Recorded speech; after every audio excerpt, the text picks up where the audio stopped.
Chiefs are looking to rebound, and tonight's Sunday Night Live is all about where do they go from here after what we saw on Sunday, and we're about to watch on Sunday evening right up there. We're going to talk about it, hang out, watch the Cowboys Giants, and we'll talk about that as well. Lots to cover tonight.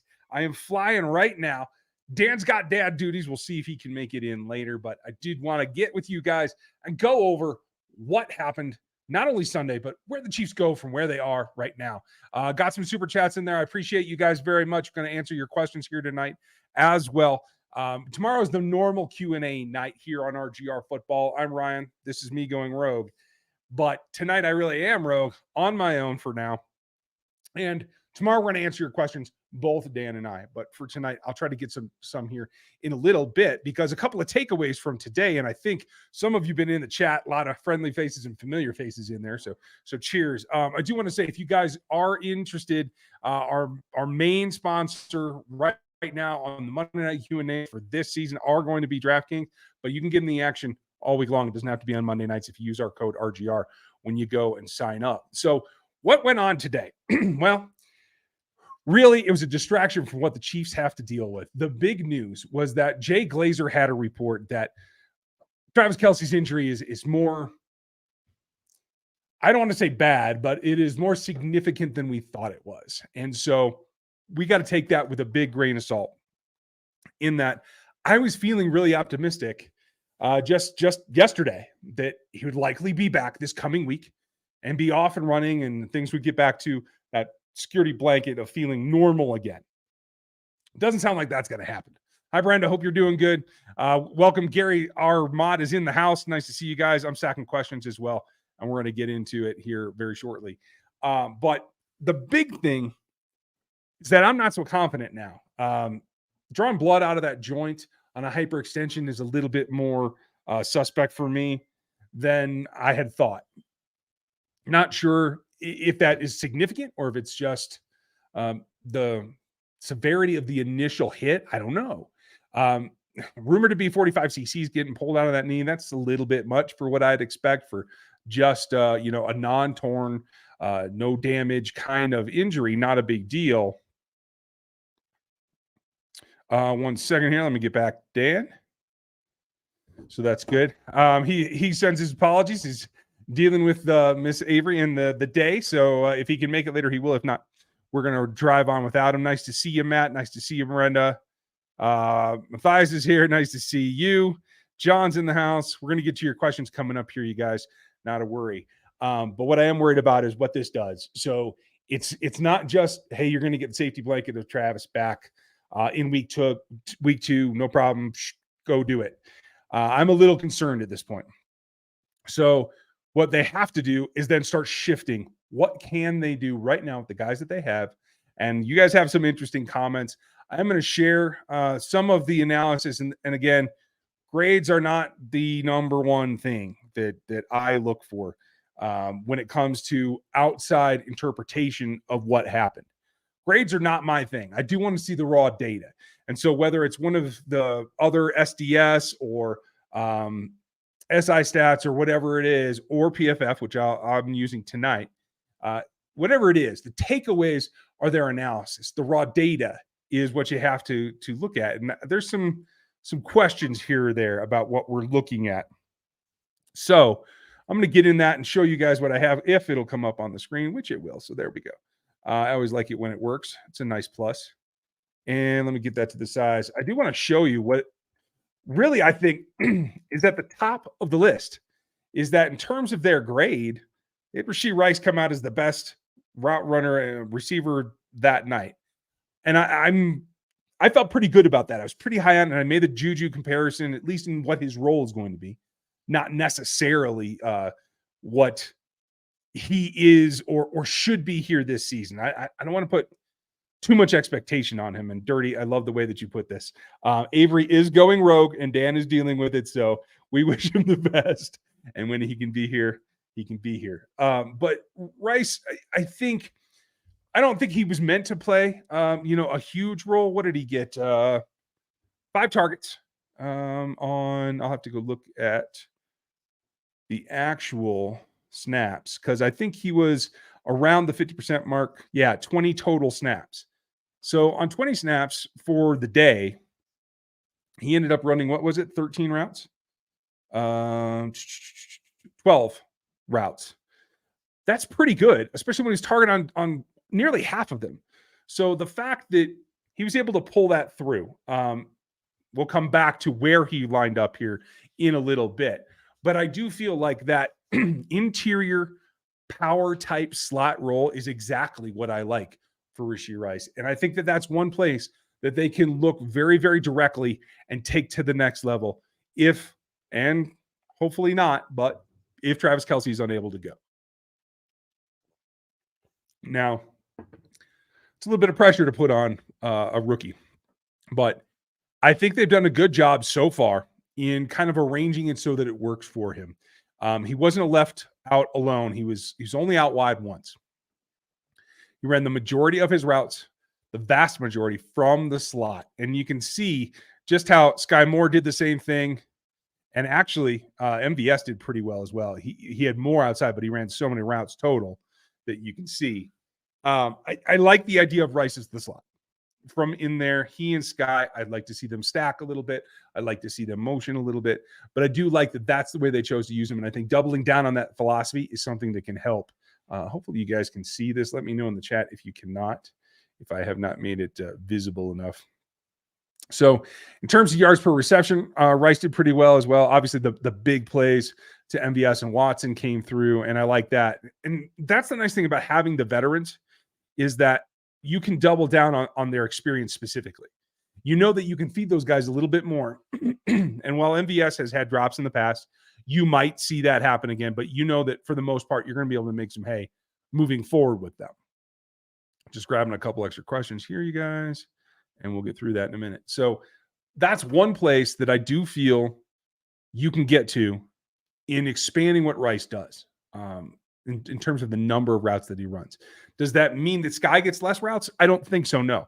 But I do think you have to move him around a little bit. Let's take a look at where Sky lined up. And it was 15 in the slot, 15 wide. Nice 50-50 percentage. Normally, I would say that's great.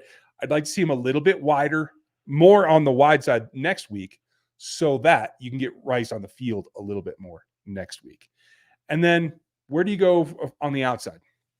I think the big thing outside of the two is that everybody has questions about Justin Ross. I know there's a question or a comment in there. I don't think he got targeted once. Yes, he was targeted once on just 5 pass plays. So good start. Just get him used to the speed of the NFL in the regular season. I think that was a smart decision. Can you take that up? Certainly. And I think that you should.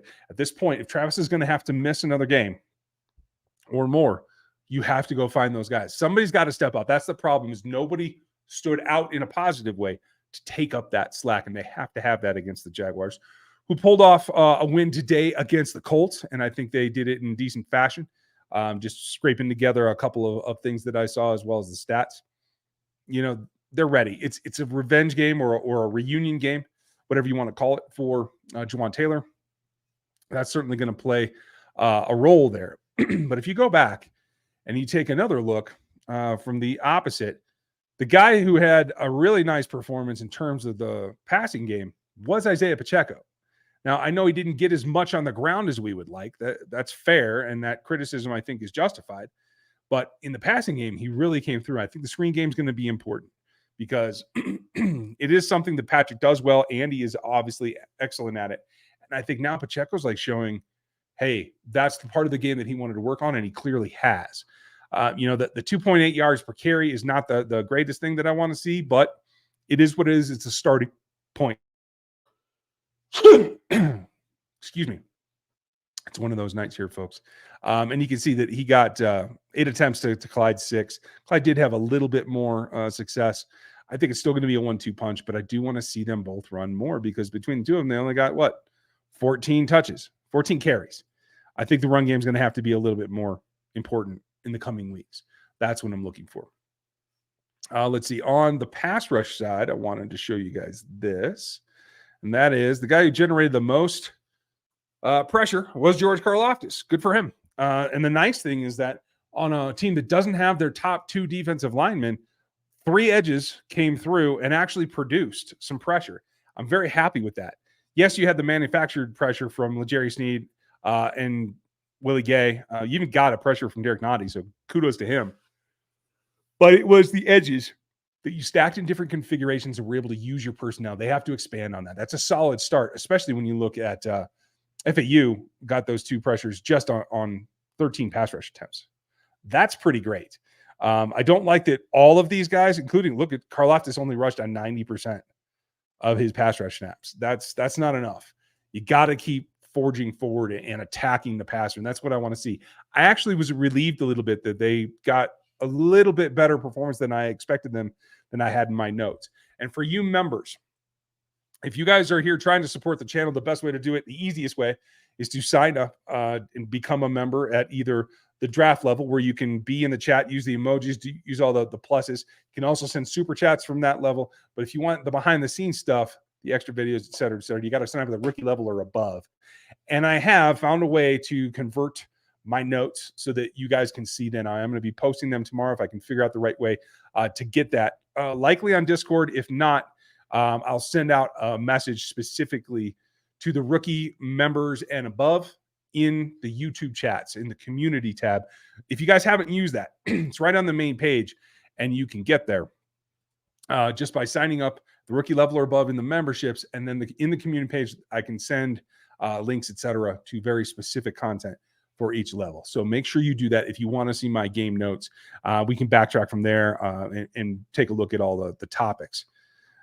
Those are the big takeaways for me. I do think there was a little bit of rust that had to be knocked off some of the DBs, particularly L'Jarius Sneed, who did not perform as well as I had hoped. But honestly, for both him and Kadarius coming off of no training camp, can't really back down too much. The nice thing is that PFF agreed with me in that Brian Cook performed well in his first start out there at free safety. They did assign one of the touchdowns to him. Fair enough. But no missed tackles. Love that. I had a miss from L'Jarius and Edwards, and I wanted to say there was at least one other too. I probably had that on Reed in my notes that they did not, but Reed made that big play at the end of the game. So overall, I'm pretty happy. And on rewatch, I thought the couple of plays that Shamari Connor got, I thought he looked really good. So I'm very positive about that. Those are all things that they need to double up on for next week to take to the next level. So with that, those are my general takeaways here on Sunday night, which is, normally how we would start a Monday night discussion, but we're going to get into some of your questions, and we'll be back tomorrow night with the full Q&A with me and Dan as always. So we'll start with Knicks fan. Well, at least the only W were the Raiders. Yeah, I mean, I would not have guessed that this is the way that it would go down, to tell you the truth.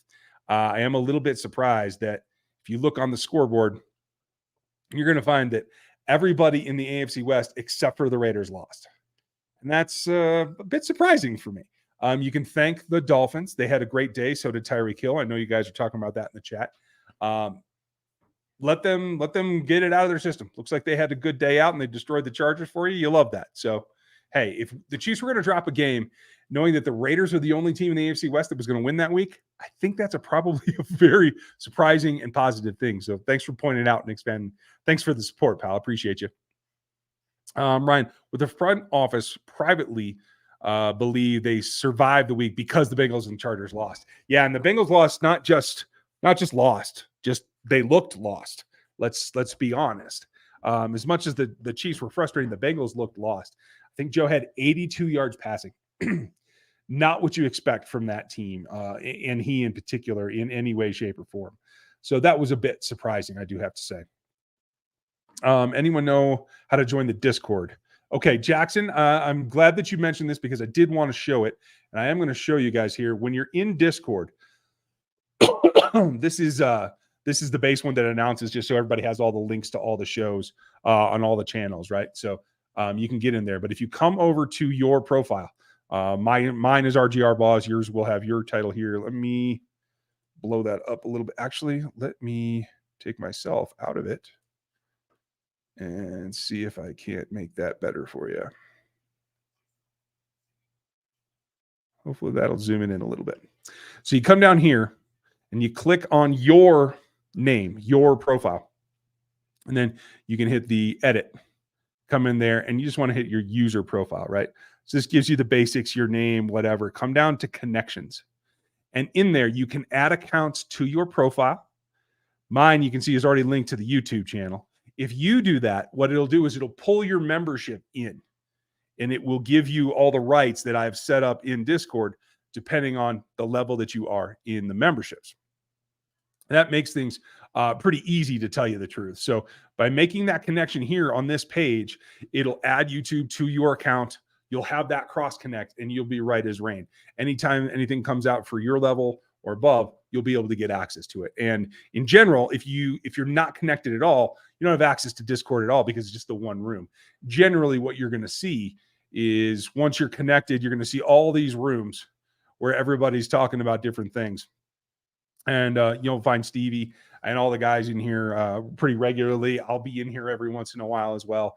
And this is how I think I'm going to be able to distribute my game notes pretty efficiently. So thanks for asking that, Jackson. Give that a shot. And if you have any trouble, hit us all back here in the chat and we'll try to help you out. Appreciate you. So let's see. Terry, give Ross more playing time. He's our best receiver. I think best is a stretch, but I agree with you. I do think he deserves more playing time, and I would like to see it as well.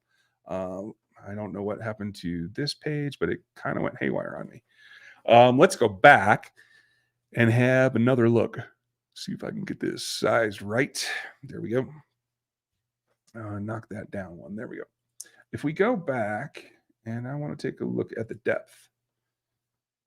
So for Kadarius, you can see it was rough down low.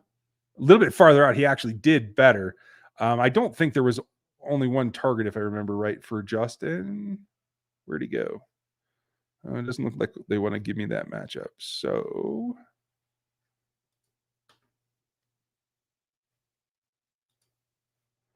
look at Rice. You can see how Rice, most of his connections came over the middle or deep down the right-hand side. I do think that's going to change. He was targeted, I think, on the opposite side as well. I'm not seeing Justin Ross's completion in here. I'm not sure why that is. It kind of sucks, but it is what it is.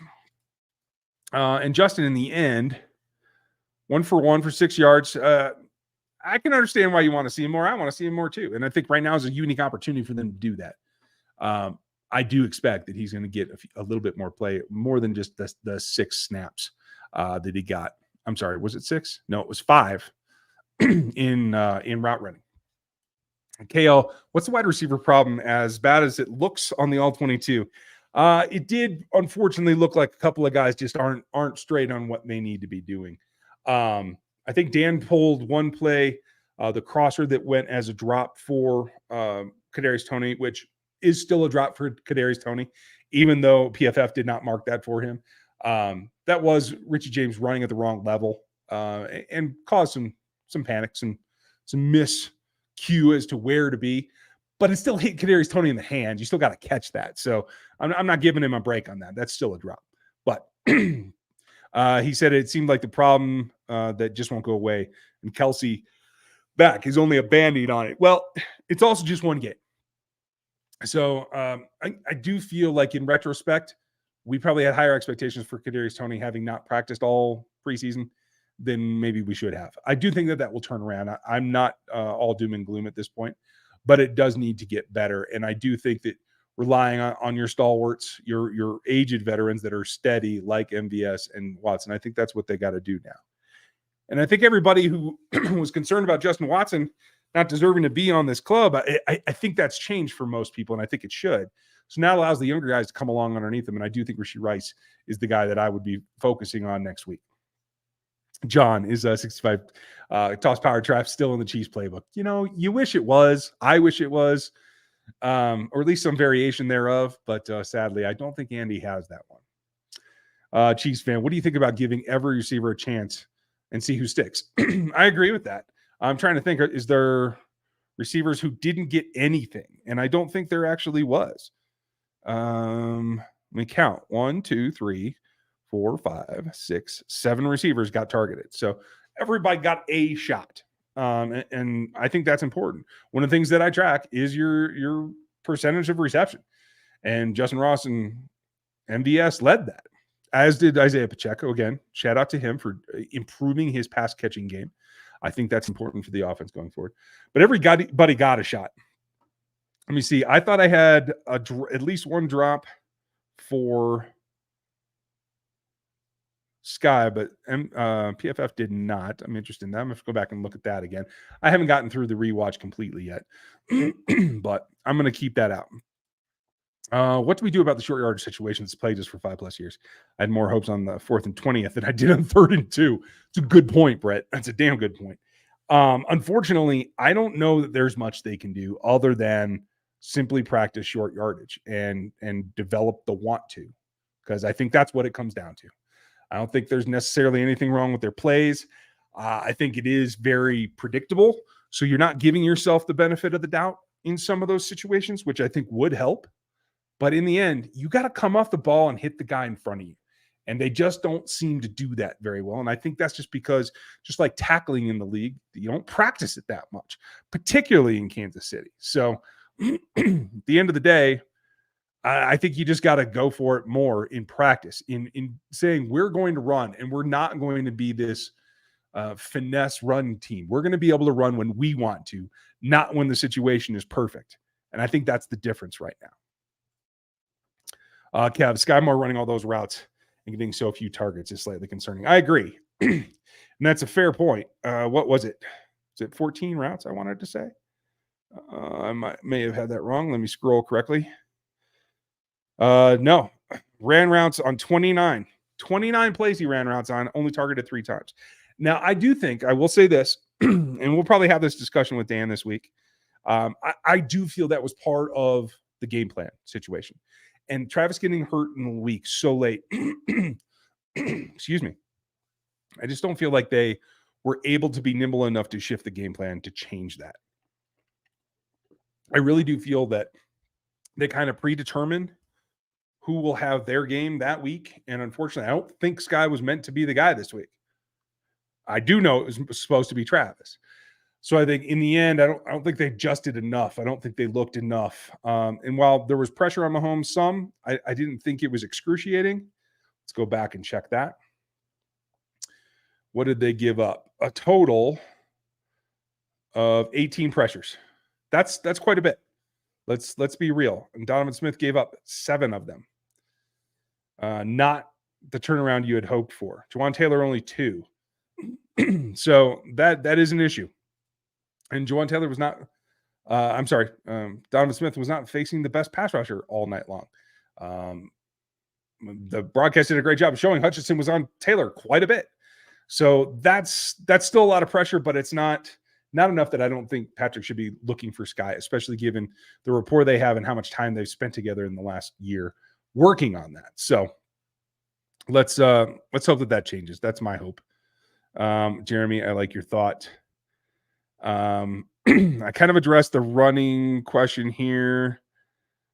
DD, there's a lot of folks in there with it. So I'm just going to kind of lump that all together with my comment already on what that is.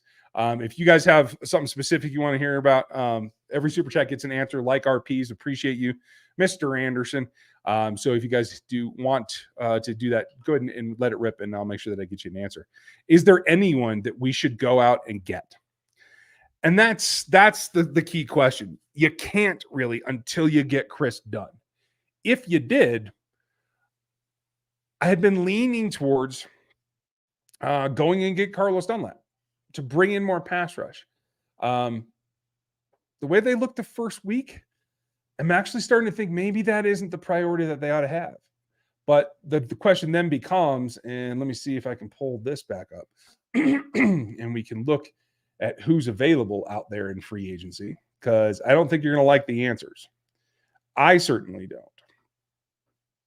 But you get that back on the screen over here. And we will take a look right now. Oh, these are the 24s. Oh, they even moved it out. They're not even listing the current free agents right now. So that kind of sucks. Tag and tenders, that's not going to help us. I will try Spot Track as well, just to see if we can find it there. Because what I'm concerned about is I don't know if there's anybody to go get. I know we were all kind of high on the concept of DeAndre Hopkins. Sorry, not DeAnthony. It's DeAnthony Thomas. But that just didn't happen. And right now, aside from like a disgruntled player like Stephon Diggs or something, I just don't know if there's anything worth pursuing right now. So let's take a look at it. This is going to be the 2023 wide receivers. And we're going to look for those who don't have contracts yet, those that are still out there. A couple of 29-year-olds in Galladay and Anderson. Good experience level. You can certainly do that. Do either of them give you much? I don't think so. Julio, I think, is done. I got to tell you. Jalen Reagor was a surprise cut. I don't know that he gives you much that is far and above like taking away snaps from the guys that the Chiefs have. I don't know how you guys feel. Please let me know in the chat right now. I am watching it live too, starting right now. If I flip it over to there. Lucas, I think you had an interesting in Jarvis. I was going to get there as well. But again, that's another guy that runs his routes from the slot. And they have 3 of those guys right now. I am a little bit doubtful that they could probably squeeze him in and still move the ball around or not. So we'll see how that goes. In here, there's just not many options. I don't see anybody who's really stepping up. I don't want T.Y. Hilton. No offense. I don't want Andrew Miller. I don't want Philip Dorsett. It just doesn't make sense for me to bring those guys in. Sammy, I don't think Sammy's got a whole lot left either. So I just don't know that there's going to be anything that they can do right now to go out and get RP. But I appreciate you and thank you for the super chat. Thank you for the question. It's a good one. Just wish I had a better answer. So let's see here. Corbin, Sky's really starting to look like a role player at best and not the star that he was supposed to be. Why should I have hope for him? Because he's still super, super young. And let's be real, like he didn't even start to click until, I don't know, 2/3 into his rookie season. So he was definitely behind the curve. So I do feel that that's still, where he's at developmental wise, I would still consider where he probably would have been at the end of his rookie season. But you can see the impact that Rashee Rice has come in and made just in one ball game. So I do think you're justified in being concerned about progress. So you'll get no argument from me on that one. Terry, seems like the wide receivers could not get open. Yeah, some of them could not. I did feel like MVS did a decent job. Who else? I saw at times I thought Tony was open when he wasn't targeted, or really the play wasn't really meant to be. Some of those are screens and those kind of things that defenses are going to sniff out and adjust accordingly. So there's a lot of unfamiliar with the offense, and they got to get that locked down so the guys know how to attack when they have to make adjustments. That's the big thing with this offense. I'm just curious on comparing Samaje and LaMichael Piron's play styles. I think they come from the same place, but I do think that there's definitely more downhill explosiveness in LaMichael's. And I wouldn't even call that a style. I just think that's his talent's a little bit different. You know what I mean? Whereas I do think that Samaje's survives contact better, and I think he plays with more power in general. But really, I think those guys are both like workman types that can get some things done. The question is, again, at the running back position, it's a net positive. It's not, you can get guys that can create on their own when they're in space, but getting into space requires having an offensive line that can get you there. So as much as you can put in on style, especially the short yardage pieces of this offense, still come down to the offensive line, moving guys out of the way and not allowing penetration. And that's the number one thing that's going to stop you on a short, in a 3rd and 1 or 3rd and 2. Penetration is the killer. So you got to stop that. So I don't even put that on the running backs, to tell you the truth. But great question, Colin. I appreciate that one. Made me think for a bit.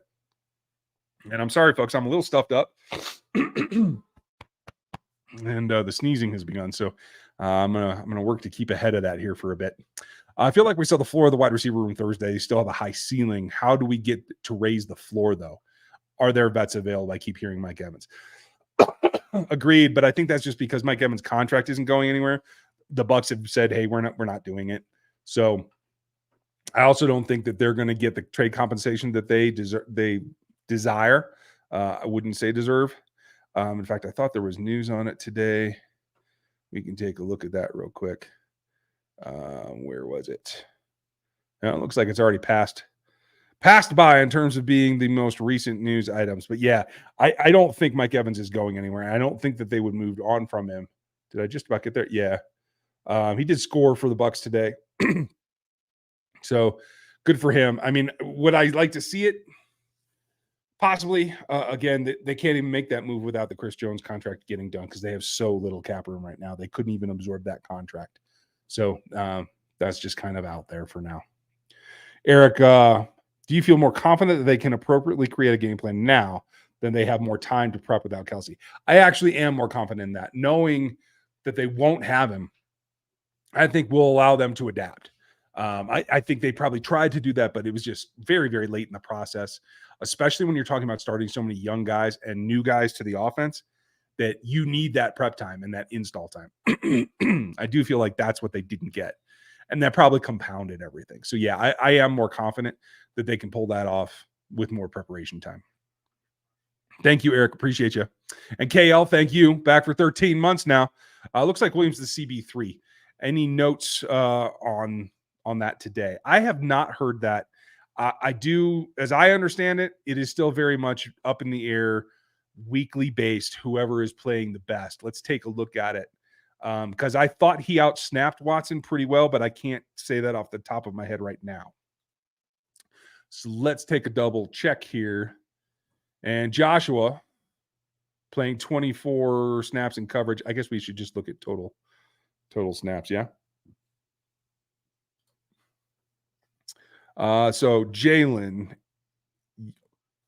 yeah, outplayed him completely. I actually thought I saw Jalen out there more than that. And Joshua playing 40 snaps total. Yeah, that's definitely where it's at now. And I don't know if that's more Josh was taking a step forward or Jalen's taking a step back, because I think I've seen a bit of both, to tell you the truth. So we'll see what happens next. But keen observation. I actually thought Jalen played quite a bit more than that. My fault. Oh, a slew of new questions. Let me get those stacked up here. And folks, we're not going to hit every question. I'm going to try to hit most of the topics tonight, just like I do tomorrow night. But tomorrow is the Q&A, so please be back here. 7 o'clock, we generally start. It'll be Monday Night Football. We'll discuss some of that as well. It's been kind of a quiet game so far, as we've been seeing on ESPN.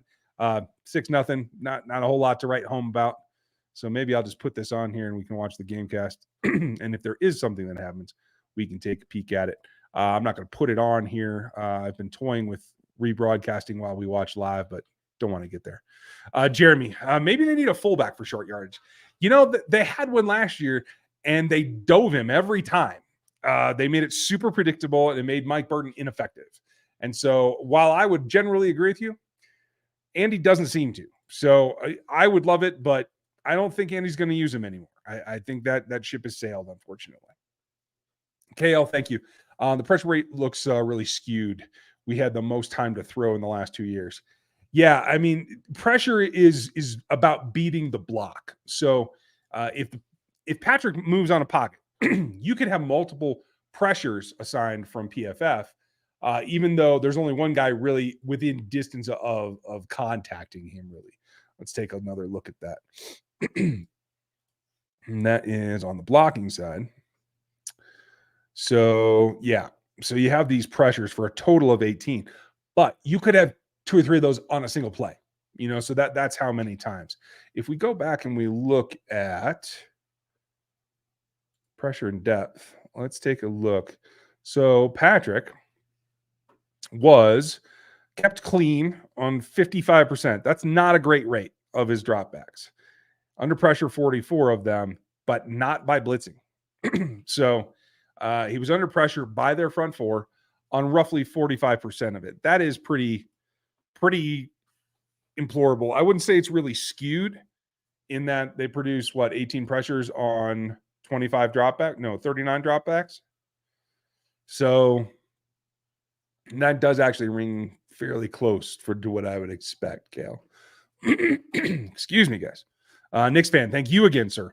Only because Mahomes is on this team, I'm not worried. Good point. At the end, he is the magic man. If you can get through it, it's going to be with him. But please catch the ball, especially when it's hit your hands. Don't make him look bad. That's fair, and that's honestly it. I think it was a quiet storm of circumstances coming together that led to that loss. Obviously, the absence, the late in the week absence of Travis Kelce, obviously missing Chris Jones, obviously missing Charles Omenihu, and then this drop thing that seemed to be contagious for everybody that wasn't Justin Watson and MVS, well, and Justin Ross, all the sizable receivers, by the way. That was quite a culmination to put that tempest into making that loss come around. RP, thank you again, sir. Is there any wide receiver or tight end that you would be willing to trade for? I mean, somebody who's interested in Chris Jones, I assume you mean, because I don't know what else you would be giving up because you can't absorb any contract. In order to get somebody that's under contract on your roster, you'd have to give up contract, and that would be Chris probably. But in theoreticals, I know there's questions about a couple of second-year wide receivers. I would be keen on that. But specifically, if I were Brett Veach, I would be keen on a second-year receiver who maybe hasn't clicked. Or maybe even a third-year receiver. Jalen Reagor is a free agent. Maybe he's one to take a chance on. But if I was going to trade for somebody, I want somebody that I could get for a lower cost than I originally had him slotted for. So if I had, say, the Colts were asking for Christian Watson, right? I had Watson as a third-round pick. So if I still had to give up a second to get Christian Watson right now, I would not be happy with that, and I wouldn't do it. But if the value is there, I could certainly look at that. I don't know why in the world the Colts decided Christian Watson, because I don't think there's any way that the Green Bay Packers give him up, but that was the rumor today. So have some fun with that. And it looks like that one came in a second time. Appreciate you, RP. Let's take a quick look just today, because there was a couple of wide receivers that were rookies that had some days. I do want to point that out. Let's take a look at second-year guys. So the 22 class. Oh, we don't have any grades in here because just the Chiefs and Lion grade there. So never mind that. Let me see if I can find some of those stats over here on ESPN. Didn't mean to turn this into a group web search here, but that's what it's coming down to. So here are the top performers for today in terms of yardage.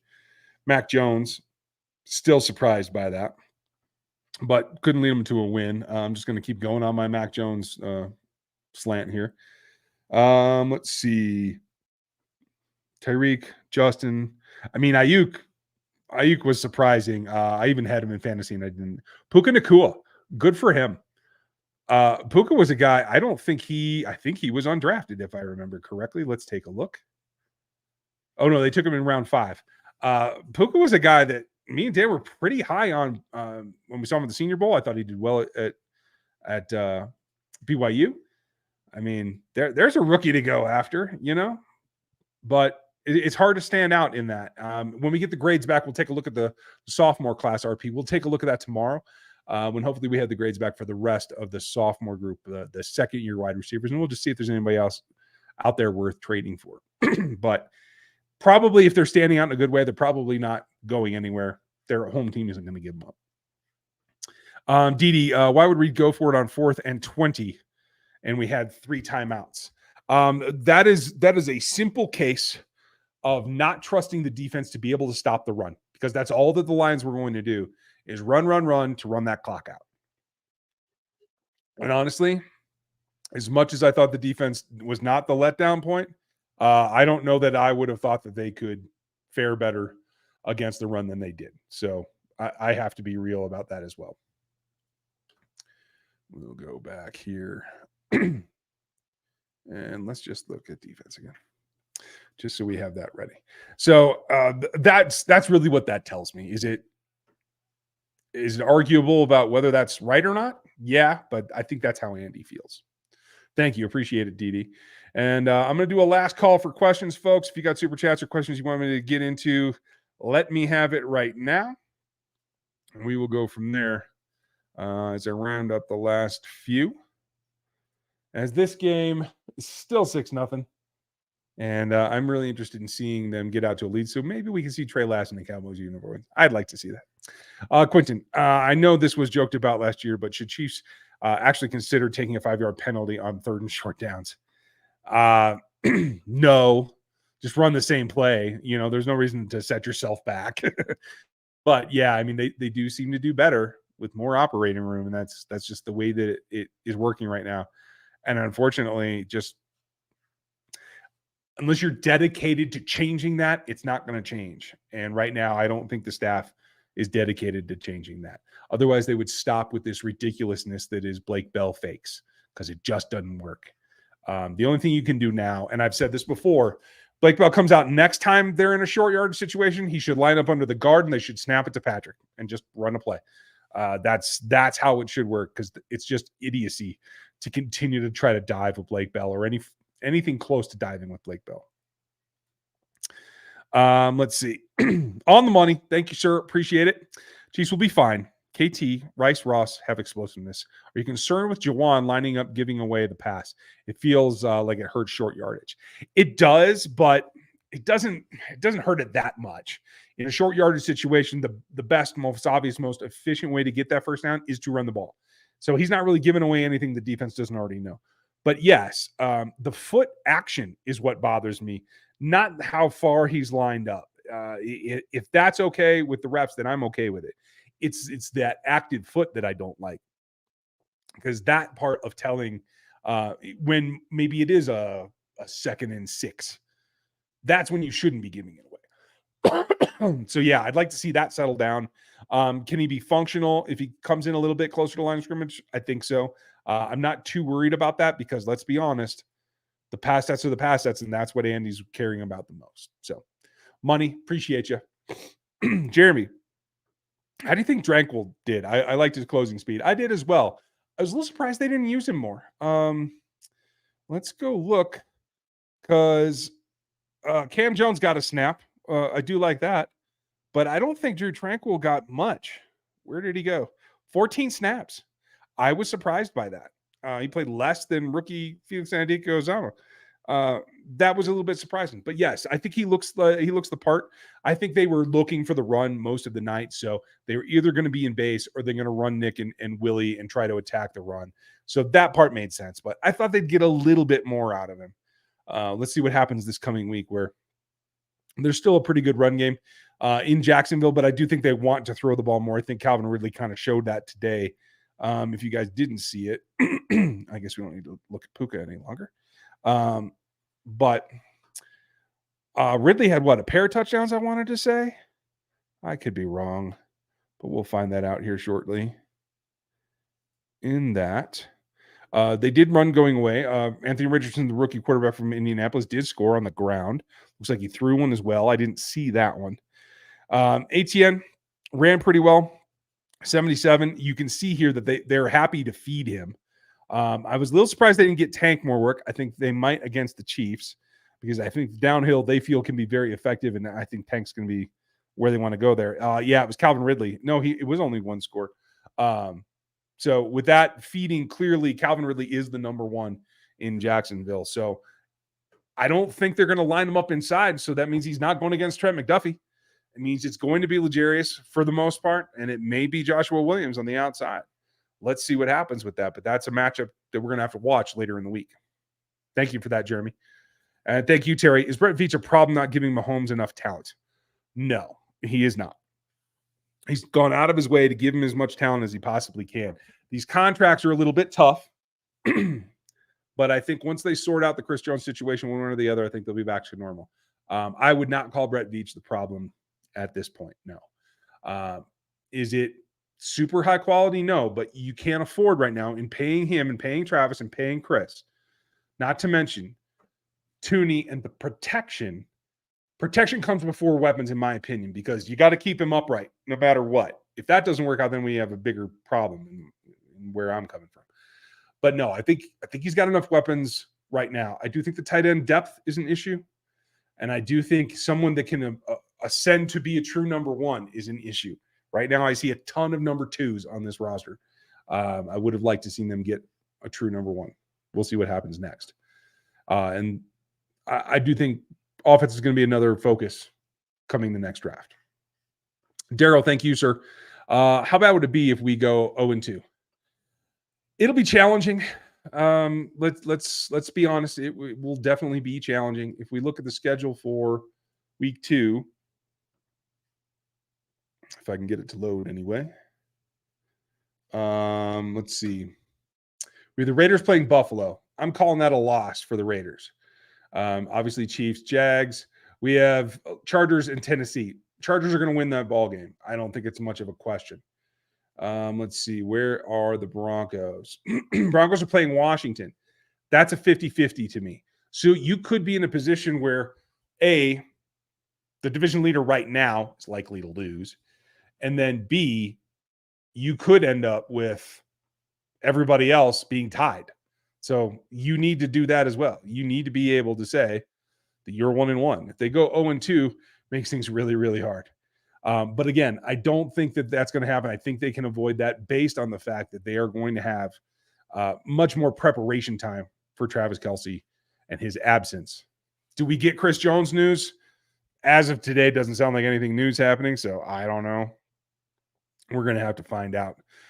Kevin, you're going to be our last question tonight, as I'm going to have dinner with the family, and I hope you guys are going to have a nice evening. Maybe you're going to watch this ball game, maybe not.